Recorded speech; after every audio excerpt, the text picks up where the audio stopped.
साखर कारखान्याला अर्थसहाय्य मिळावं यासाठी शिंदेंना भेटलो असं म्हटलंय शरद पवारांनी। पैशांची अडचण आहे समजून घ्या, एकनाथ शिंदे मला म्हणाले असं शरद पवारांनी म्हटलंय। मुख्यमंत्र्यांना कोणीतरी दम दिला असावा असं मला वाटलं। पैसे मंजूर करायचे नाहीत असं म्हणत पवारांकडून दादांची मिमिक्री करण्यात आली आहे।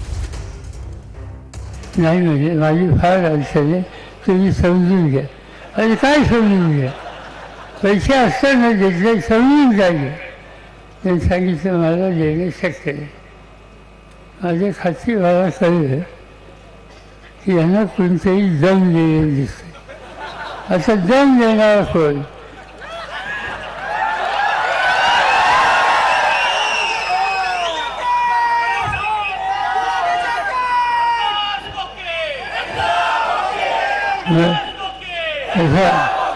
आम्ही जे बघितलं की मुख्य वर्षाला कोणते दम दिलेले दिसतंय।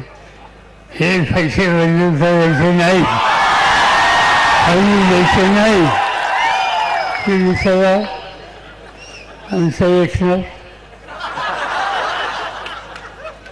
त्याला काय झालं कोण असं पण शांत राहील। मला फक्त सांगितलं समजून घ्या। आणि काय समजून घ्या?